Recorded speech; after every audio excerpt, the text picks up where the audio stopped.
BJP high command ने राजस्थान में CM उम्मीदवार का तय कर लिया नाम। गुटबाजी के चलते पीएम मोदी के चेहरे पर चुनाव लड़ने का किया ऐलान। वसुंधरा राजे सिंधिया को लेकर पार्टी के अंदर शुरू हुआ मंथन। राजस्थान की राजनीति में आजादी के बाद के 3 दशकों तक कांग्रेस का दबदबा रहा।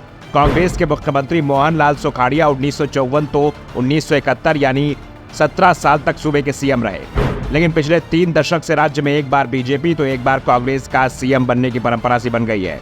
25 साल से तो राजनीति कांग्रेस के अशोक गहलोत और बीजेपी की वसुंधरा राजे सिंधिया के बीच ही घूम रही है।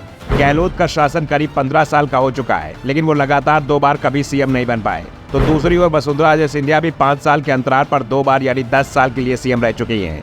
ऐसे में इस बार राजस्थान की कमान किसके पास जाएगी? राजस्थान फिर रिवाज के साथ जाएगा यानी वसुंधरा राजे सिंधिया सीएम बनेंगी।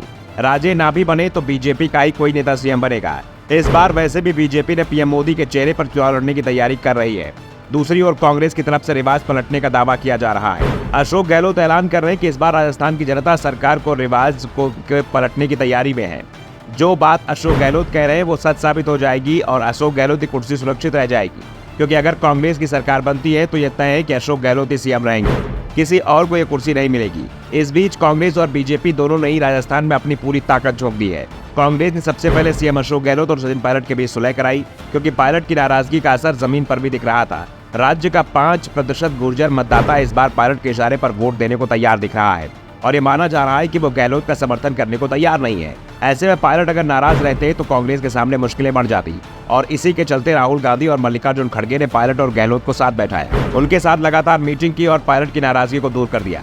दूसरी ओर बीजेपी में अभी भी कई खेमे दिखाई दे रहे हैं, लेकिन ये भी साफ दिख रहा है कि राज्य का खेमा सबसे मजबूत है और इस बात का एहसास बीजेपी हाईकमान को भी हो रहा है और इसी के चलते वसुंधरा राजे सिंधिया को हाईकमान की ओर से आगे भी रखा जा रहा है, लेकिन उन्हें सीएम उम्मीदवार घोषित नहीं किया जा रहा। पार्टी इस बार राजस्थान विधानसभा का चुनाव पीएम मोदी के चेहरे पर लड़ने की तैयारी कर रही है। पीएम मोदी, अमित शाह और पार्टी अध्यक्ष अमित शाह के दौरे पर राजे का विशेष ख्याल रखा गया है।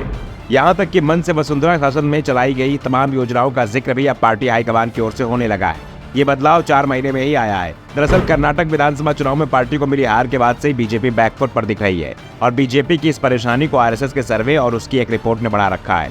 रिपोर्ट में दावा किया गया है कि लोकसभा चुनाव में तो बीजेपी की स्थिति ठीक है, लेकिन विधानसभा चुनाव के लिए विपक्ष ने रणनीति पूरी तरह से बदल दी है। अब विधानसभा चुनाव में विपक्ष की जगह राज्य बीजेपी को अपने निशाने पर ले रहा है, तो दूसरी ओर राज्य बीजेपी में जो सबसे लोकप्रिय नेता है, पार्टी उन्हें मौका नहीं दे रही है, जिस कारण से विधानसभा चुनाव में बीजेपी को एक के बाद एक हार मिल रही है। यानी पीएम मोदी के चेहरे पर विधानसभा चुनाव नहीं जीत पाएंगे और इसी रिपोर्ट के बाद से ही वसुंधरा कद बीजेपी में बढ़ने लगा है। दावा तो यहाँ तक हो रहा है कि सरकार बनने पर बीजेपी राजस्थान की कमान वसुंधरा राजे सिंधिया को ही सौंपने की तैयारी कर रही है। सिर्फ गुटबाजी के चलते अभी इसका ऐलान नहीं कर रही है।